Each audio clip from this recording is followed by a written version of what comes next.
में मिलाने का समय आ गया है।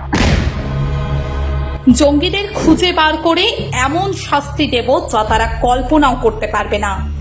জঙ্গি হামলার পরে জোর গলায় হুঁশিয়ারি দিয়েছিলেন প্রধানমন্ত্রী মোদী। ঘটনাচক্রে তার 24 ঘন্টার মধ্যে দুই জঙ্গির ঠিকানা খুঁজে তাদের বাড়ি গুড়িয়ে দেওয়া হলো। এদিকে সীমান্তেও চলছে গুলির লড়াই। ইতিমধ্যেই দুই জঙ্গিকে নিকেশ করেছে ভারতীয় সেনা। অন্যদিকে অনন্তনাগের দুই জঙ্গি আসিফ শেখ এবং আদিল হোসেন ঠোকরের বাড়ি উড়িয়ে দিয়েছে সেনা। সন্ত্রাসবাদী সংগঠন লস্কর-ই তৈবার সঙ্গে যুক্ত ছিল। পেহেলগাঁওয়ে জঙ্গি হামলার ঘটনাতেও নাম জড়ায় দুজনের।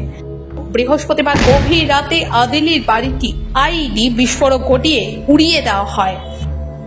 এখানে থেমে নেই ইন্ডিয়ান আর্মি। জম্মু কাশ্মীরে লাগাতার অভিযান চলছে, গুলির লড়াই। ইতিমধ্যেই এক জঙ্গিকে নিকেশও করা হয়েছে।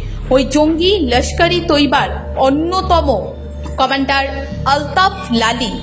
সংঘর্ষে আহত হয়েছেন দুই সেনা জওয়ান। এখনো গুলির লড়াই চলছে বলেই জানা গিয়েছে। গত মঙ্গলবার কাশ্মীরের জঙ্গিদের গুলিতে মৃত্যু হয় 25 জন পর্যটক সহ মোট 26 জনের। এই হামলায় নাম জড়ায় আসিফ এবং আদিলের।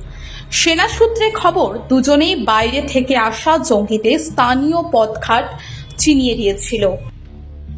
सजा मिलकर के रहेगी। 140 करोड़ भारतीयों की इच्छा शक्ति अब आतंकी आकाओं की कमर तोड़ कर रहेगी।